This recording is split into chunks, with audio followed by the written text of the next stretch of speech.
Κυρία Πρόεδρε, κύριε Υπουργέ, κυρίες και κύριοι βουλευτές, χαίρομαι που είμαι μαζί σας και επενώ την πρωτοβουλία της Προέδρου και όχι μόνο, όλης της Επιτροπής, που ανοίγουν αυτούς τους διάβλους που θα δείτε ότι είναι προς όφελος όλων. Να διευκρινίσω ότι στην ουσία εκπροσωπώ το τμήμα δασολογίας και φυσικού περιβάλλοντος, καθότι ο πρόεδρος του τμήματός μας είχε ανελημμένες υποχρεώσεις στο εξωτερικό και τον εκπροσωπώ εγώ. Η αντίστοιχη επιτροπή του τμήματός μου, το τμήματος δασολογίας και φυσικού περιβάλλοντος, μαζί με τον πρόεδρο κωδικοποίησαν κάποιες προτεραιότητες, τις οποίες και θα τις αναφέρω. Και μετά θα συνεχίσω λίγα πράγματα όσον αφορά την καινοτομία και την κλιματική αλλαγή από πλευράς εργαστηρίου.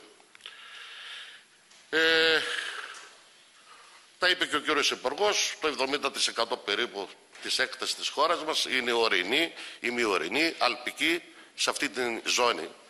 Και σχεδόν το 50% της έκτασης είναι δασικές εκτάσεις και δάση.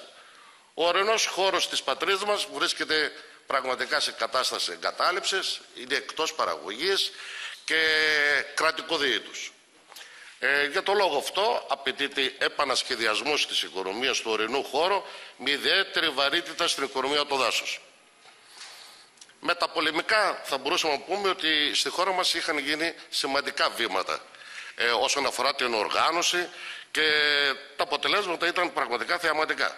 Τις τελευταίες όμως δεκαετίες αυτή η καλή παράδοση εγκαταλείφθηκε για πολλούς και διάφορους λόγους και με αποτέλεσμα το δάσος να εκτίθεται σε μεγάλους κινδύνους, όπως είναι οι πυρκαγιές, λαθροελοτομίες, εχερσώσεις κλπ. Επομένως, είναι υποχρέωσή μας να επανασχεδιάσουμε την εθνική στρατηγική για τα δάση. Οι προτεραιότητες, έτσι όπως κωδικοποιήθηκαν από το τμήμα μου, έχουν ως εξής: είναι η απογραφή των δασών της χώρας, φυσικά με τη σύγχρονη τεχνολογία, ήδη έχει ξεκινήσει και πάμε με ρυθμό μοναδικό για τα τελευταία 50 χρόνια. Είναι η χάραξη μιας δασικής πολιτικής με συνέπεια και με γνώμονα την προστασία των δασών και την αξιοποίηση του πολυλειτουργικού ρόλου του δάσους, την πρόληψη των δασικών πυρκαγιών, σύνταξη διαχειριστικών σχεδίων, την επανεκκίνηση της οικονομίας, της ορεινής οικονομίας, τη συντήρηση των υποδομών, τον σχεδιασμό, ίσως και τον επανασχεδιασμό διαχείρισης των προστατευόμενων περιοχών, την αξιοποίηση της έρευνας και καινοτομίας, θα τα πούμε αμέσως τώρα, τη διαχείριση σημαντικών λεκανών απορροής, έτσι ώστε να έχουμε ποιοτικό νερό, αλλά και να αποφευθούν πλημμύρες και πλημμυρικά φαινόμενα, την αξιοποίηση των συγκριτικών πλεονεκτημάτων που διαθέτει η χώρα μας, όπως είναι η βιοποικιλότητα, και ο σχεδιασμός μιας εφοδιαστικής αλυσίδας, ιδιαίτερα σε βιοτεχνίες και βιομηχανίες, μικρές ή μεγάλες, ξύλο ή προϊόντων ξύλου, όπως ανέφερε και ο Υπουργός. Το δάσος είναι ένας έμβιος οργανισμός, ζωντανός οργανισμός, είναι ένα οικοσύστημα και επηρεάζει άμεσα ή έμεσα όλους τους δασικούς πόρους, όπως είναι το νερό, το έδαφος, την πανίδα, τη χλωρίδα, τους κλιματικούς παράγοντες, τη ρύπανση της ατμόσφαιρας, τη βιολογική ποικιλότητα, το περιβάλλον της σωματικής και ψυχικής υγείας των ανθρώπων και αποτελεί μαζί με τους ωκεανούς το βασικό μηχανισμό ρύθμισης του παγκόσμιου κλίματος. Παγκόσμια τα δάση χωρίζονται σε 5 τύπους, ανάλογα την αξία διατήρησης και την παραγωγική αξία που έχουν. Η χώρα μας διαθέτει και τους 5 αυτούς τύπους. Και αυτό είναι ένα, θα έλεγα, συγκριτικό πλεονέκτημα. Στα πλαίσια λοιπόν της νέας εθνικής στρατηγικής, η πρόταση του εργαστηρίου τουλάχιστον που εκπροσωπώ και προείσταμαι είναι η παρακάτω. Διατηρούμε, προστατεύουμε τις 2 κατηγορίες, όπως είναι τα παρθένα δάση, εθνικούς δρυμούς, σαν ταμιευτήρες πληροφοριών και επενδύουμε στην πρώτη κατηγορία που Αξίζει ο κόπος, γιατί είναι η παραγωγική αξία πολύ ανεβασμένη στις φυτείες. Δηλαδή παίρνουμε, με άλλα λόγια, έτοιμα πακέτα γονίδια από τις δύο περιπτώσεις τις πρώτες και τις μεταφέρουμε εκεί προς ικανοποίηση των αναγκών μας. Γιατί πρέπει να προστατεύσουμε τα φυσικά μας δάση. Γιατί τουλάχιστον η χώρα μας έχει αυτά τα συγκριτικά αποτελέσματα. Πλούσια βιοποικιλότητα. Αυτά τα δάση τα φυσικά θα αποτελέσουν τη δεξαμενή για να αντλήσουμε γονίδια και επίσης είναι ένα αγαθό παγκόσμιας κληρονομίας. Γιατί πρέπει να κάνουμε φυτείες. Πρέπει να κάνουμε φυτείες γιατί το ανταποδοτικό οικονομικό όφελος είναι μεγάλο. Θα αναλάβουν το φορτίο της ποίησης που ασκούνται στα φυσικά δάση. Θα αξιοποιήσουμε ανενεργούς πόρους όπως είναι η φάλμερα, η δάφη, όπως είναι η εγκατελειμμένη αγροί. Θα συμβάλλουν στη μείωση του διοξειδίου του άνθρακος και θα εναρμονίσουν τη χώρα μας στο διεθνές και ευρωπαϊκό γίγνεσθε όσον αφορά το περιβάλλον, ιδιαίτερα κάτω από τις καινούργιες περιβαλλοντικές συνθήκες, κλιματική αλλαγή. Ήδη πολλές χώρες, βέβαια τα στοιχεία είναι κάπως παλιά, έχουν ανεβεί προς το θεματικότερο, θετικότερο. Πολλές χώρες κινούνται σε αυτή τη λογική, σε αυτή τη φιλοσοφία που σας ανέφερα. Δηλαδή, παίρνουμε πληροφορίες, γονίδια από τους φυσικούς πληθυσμούς και τα αξιοποιούμε υπό μορφή φυτιών. Θα σας δείξω μερικά παραδείγματα. Από τους 7 άξονες που η Επιτροπή πρότεινε στη νέα εθνική στρατηγική, θα περιοριστώ στην έρευνα και στην καινοτομία και στην κλιματική αλλαγή. Από τη δικιά μας την πλευρά, εφόσον είναι βιολογικός οργανισμός στο δάσος, καινοτομία είναι η επίτευξη της μέγιστης προσόδου με την ελάχιστη εισρωή ενέργειας. Και αυτό πώς μπορούμε να το πετύχουμε? Θα το πετύχουμε με το να αξιοποιήσουμε την πλούσια βιοποικιλότητα. Με άλλα λόγια, που διαθέτει η χώρα μας. Αυτό είναι ένα συγκριτικό, θα έλεγα, πλεονέκτημα. Με άλλα λόγια, θα παίρνουμε πακέτα γονιδίων, θα τα πάρουμε, τα παίρνουμε, θα τα δείτε παρακάτω και τα αξιοποιούμε είτε ο ιδιώτης, είτε ο επιχειρηματίας, είτε γιατί όχι και η ίδια η πολιτεία. Θα σας αναφέρω κάποια καινοτόμα προϊόντα, απλώς για να γίνω κατανοητός τι εννοούμε σε σχέση με αυτή την προσέγγιση που προτείνω. 4 περιπτώσεις. Για να βελτιώσουμε την ποιότητα του ξύλου, για να δημιουργήσουμε φυτά με αισθητική αξία, καλοπιστικά φυτά δηλαδή, τα οποία τα εισάγουμε όλα από το εξωτερικό, δευτερογενή προϊόντα, αυτά οι υπερτροφές, τα superfoods κλπ. Και μια άλλη κατηγορία, τα πολυλειτουργικά φυτά. Είναι φυτά τα οποία επιτελούν ταυτόχρονα πολλούς ρόλους. Η φιλοσοφία μας είναι η ίδια. Πηγαίνουμε στα φυσικά δάση, παίρνουμε αυτό που είναι επιθυμητό και το μεταφέρουμε υπό μορφή στις φυτείες. Το δόγμα μας έχει ως εξής. Το εργαστήριο δημιουργεί, η επιχείρηση παράγει. Το εργαστήριο, επειδή τυχαίνει να είμαι στο εργαστήριο γενετικής, παρουσιάζει μια απλή διαδικασία γενετικής βελτίωσης. Πολύ απλά πράγματα μέσα σε αυτό το τρίπτυχο. Αειφορία, δασοπονία, καινοτομία. Τα αποτελέσματα πηγαίνουν κατευθείαν στην επιχείρηση. Είναι μια επιχείρηση αναπαραγωγής δασικών φυτών στη χώρα μας, μία από τις μεγαλύτερες στην Ευρώπη. Εκατομμύρια φυτά, αντίγραφα στην Άρτα είναι η επιχείρηση, αντίγραφα αυτού που επιλέξαμε και θα το δώσουμε φυσικά στα φυτόρια ή στις επιχειρήσεις και ούτω καθεξής. Όσον αφορά την ποιότητα ξύλου, εφόσον βάλαμε ποια είναι η φιλοσοφία μας, ποια είναι η διαδικασία. Θα έλεγα ότι τα τελευταία 40-50 χρόνια έχουμε επενδύσει πάρα πολύ στην έρευνα και είμαστε έτοιμοι. Έχουμε αποτελέσματα χειροπιαστά, τα έχουμε στα χέρια μας. Αυτό που μένει τώρα είναι πώς να γίνει διάχυση προς την παραγωγή.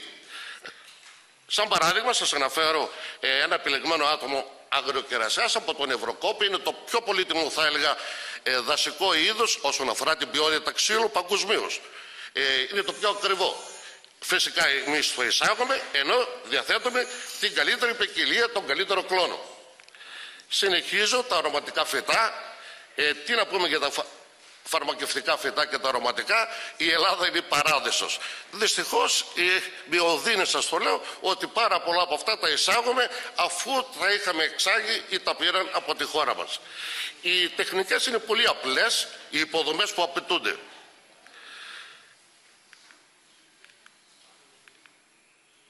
Φυτά με αισθητική αξία. Σας παρουσιάζω κάποια τυπικά καλοπιστικά φυτά, όπως είναι του ήλιξ, όλα ήταν εισαγωγές. Τώρα μπορούμε πλέον να τα παράγουμε στη χώρα μας, όχι μόνο για να ικανοποιήσουμε τις ανάγκες της χώρας μας, αλλά για εξαγωγή. Είναι τα συνηθισμένα αυτά δέντρα τα οποία εισάγουμε για τα Χριστούγεννα κλπ. Οι υποδομές, όπως βλέπετε, εδώ κάνουμε κλωνοποίηση. Γιατί θα τα δώσουμε στον παραγωγό και ο παραγωγός πρέπει να γίνει πλέον αποτελεσματικός. Βλέπετε ποσοστά ριζοβόλησης είναι 100%, δηλαδή η επιτυχία είναι 100%. Δευτερογενή προϊόντα, όπως φροντοφόρα φυτά, η ροδιά, τα μύρτιλα, όλα αυτά πλέον τα έχουμε επιλέξει, έχουμε τις δικές μας ποικιλίες και έχουμε συντάξει τα πρωτόκολλα και μπορεί ο παραγωγός να έρθει να τα πάρει και να δραστηριοποιηθεί από μόνος. Τα κράνα, ένα μοναδικό υλικό δικό μας, το οποίο ακόμα δεν το έχουμε βγάλει προς τα έξω, γιατί δεν ήρθε ακόμα ο επιχειρηματίας. Έρχονται όμως σιγά σιγά. Παραθέτω και την κουκουναριά ενδεικτικά, γιατί είναι πραγματικά και πάλι, θα μου επιτρέψετε να πω ότι είναι οδυνηρό να εισάγουμε σπόρο από την Κίνα ενώ έχουμε την καλύτερη κουκουναριά του κόσμου. Πάμε τώρα λίγο στα πολυλειτουργικά και τελειώνω. Είναι τα φυτά τα οποία επιτελούν όχι μόνο ένα ρόλο, αλλά πολλούς ταυτόχρονα. Ξεκινάω από την αγριλιά. Η αγριλιά είναι λίγο διαφορετική από την ηλιά την κανονική. Γιατί η αγριλιά? Γιατί η αγριλιά ξεκίνησε βέβαια από την Ιταλία εδώ και 3-4 χρόνια, παράγει ένα ιδιαίτερο λάδι το οποίο έχει καθαρά φαρμακευτική αξία. Η τιμή της του λαδιού είναι 400 ευρώ το λίτρο, το κιλό. Η Ελλάδα είναι η μάνα της αγριλιάς. Το εργαστήριο έχει επιλέξει, το εργαστήριο το οποίο διακονώ έχει επιλέξει, είμαστε έτοιμοι και ήδη οι 1-2 εταιρείες, ή μάλλον επιχειρήσεις, εξάγουν στην Αγγλία με μια τιμή 200 ευρώ το λίτρο.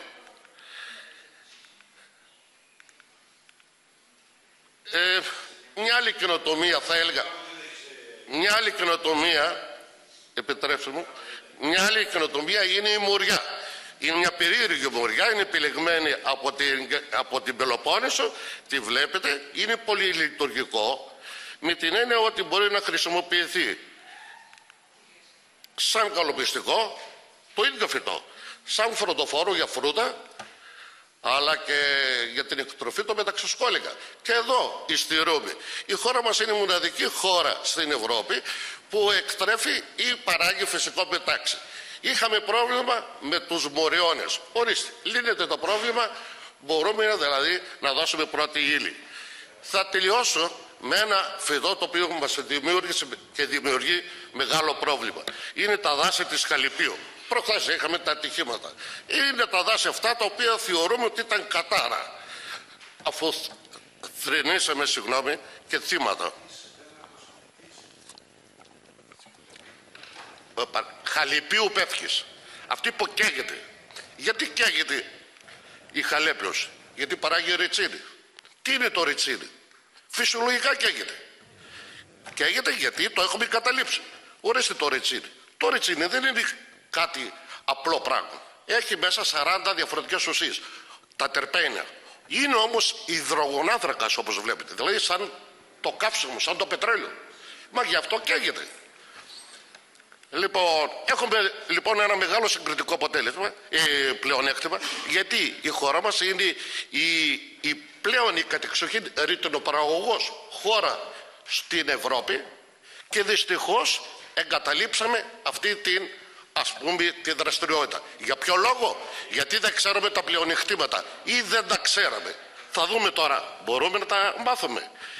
Στο εξωτερικό γίνεται μεγάλη δουλειά πάνω στη ρητίνη. Είναι η αρχαιότερη και η πιο άρτια χημική βιομηχανία στον κόσμο, ιδιαίτερα στην Αμερική. Γίνεται δουλειά πάνω στο βιοκαύσιμο, στα φαρμακευτικά προϊόντα, στα αντικαρκυνικά κλπ. Εμείς σαν εργαστήριο αντιμετωπίσαμε τη Χαλέπαιο Πεύκη όσον αφορά σαν δέντρο κλιματικής αλλαγής. Πώς? Η κλιματική αλλαγή οφείλεται, όπως όλοι σας γνωρίζετε, στο διοξείδιο του άνθρακος. Ανέβηκαν οι τιμές του διοξείδιου του άνθρακα στην ατμόσφαιρα. Πώς μπορούμε να τις μειώσουμε? Μόνο διαμέσου των φυτών. Αυτή είναι η πλέον αποδεικτή λύση μέχρι τα σήμερα.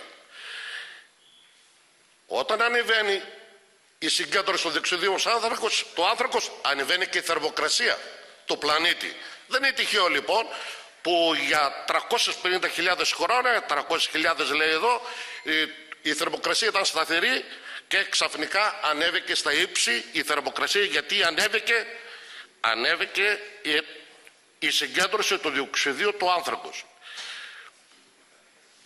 Τι γίνεται τώρα με τη Χαλέπαιο?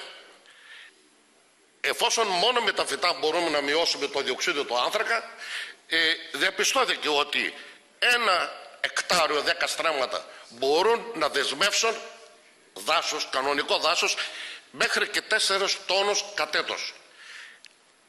Με τη Χαλέπαιο, δηλαδή και με άλλα πεύκα τα οποία παράγουν ρητίνη. Πολύ ενδιαφέροντα κύριε καθηγητά, αλλά λίγο να συντομεύουμε γιατί έχουμε και... Μπορεί να δεσμεύσει 50 τόνους. 50 τόνους αντί για 4.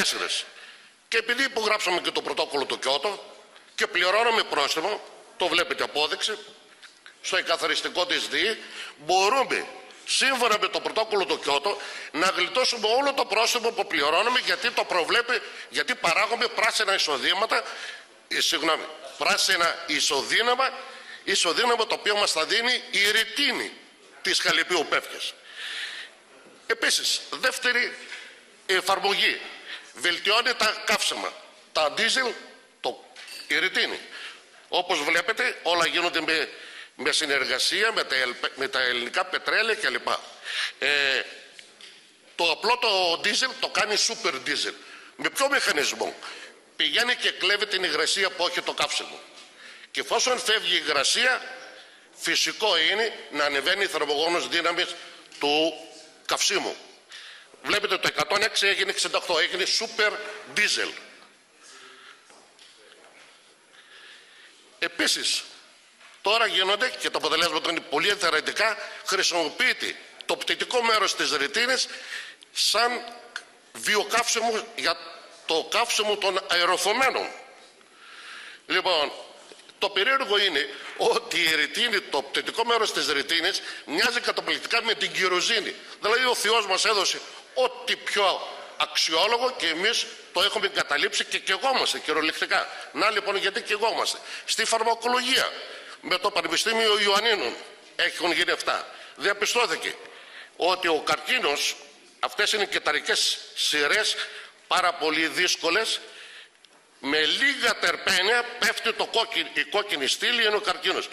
Δηλαδή οι καρκινικές σειρές αρχίζουν και μειώνονται δραστικά. Και μάλιστα πολύ πιο ικανοποιητικά από τα συνηθισμένα χημειοφάρμακα.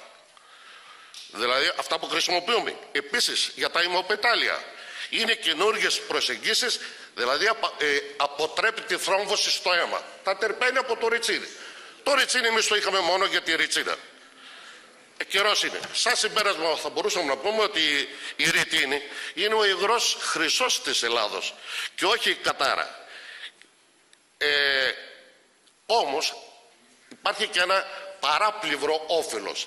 Αν αξιοποιήσουμε ουσιαστικά τη ρητίνη, να είστε σίγουροι ότι θα αποτρέψουμε τις πυρκαγιές. Πώς?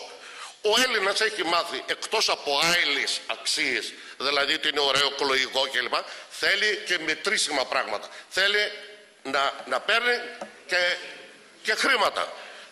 Τώρα με την αξία που θα πάρει η ρητίνη, να είστε σίγουροι ότι οι ίδιοι οι παραδοσόβοι πληθυσμοί θα είναι οι καλύτεροι φύλακες στα δάση μας. Αυτά που λέω εγώ δεν τα είπα επειδή Κύριε Σκαλτζογιάννη, όμως έχετε φτάσει στα 20 λεπτά. Τα είπε ο κύριος Παπαϊωάννου, Ο αείμνηστος Παπαϊάννου, ο καθηγητής το 1935, τι είπε τότε ο προφήτης? Αν εγκατελειφθεί η ρητονοπαραγωγή στα δάση της Καλυπίου θα καείται. Και πραγματικά κιογόμαστε. Βέβαια με το νέο σύστημα νομίζω θα έχουμε μεγάλη πρόσοδο, θα μειωθούν οι πυρκαγιές, η χρηματοδότηση. Μέχρι πριν με το παλιό καθεστώς η χρηματοδότηση ήταν μόνο το κράτος. Τώρα μπορεί να γίνει χρηματοδότηση ιδιώτες επιχειρήσεις, σαν παράδειγμα αναφέρω. Τα ΕΛΠΕ μπορούν να πληρώσουν να δημιουργούν φοιτίες. Η ΔΥΗ μπορεί να αγοράζει πράσινα ισοδύναμα από τη χώρα μας και όχι να πηγαίνουμε να πληρώνουμε το πρόσημο στους ξένους. Λόγω Κιώτο. Λοιπόν, σαν επίλογο είναι αυτός που βλέπετε ότι η νέα εθνική στρατηγική θα πρέπει να κινείται υπό το πρίσμα των νέων περιβαλλοντικών συνθηκών, κλιματική αλλαγή και των νέων τεχνολογιών βιολογία και γενετική στους παρακάτω άξονες. Δάσος πολλαπλών σκοπών, αλλά και φοιτίες, αυτό είναι η καινοτομία, φοιτίες πολλαπλών σκοπών. Ευχαριστώ πολύ και συγγνώμη για την κατάχρηση του χρόνου. Και εμείς ευχαριστούμε πολύ, κύριε καθηγητά, ήταν πολύ ενδιαφέρον.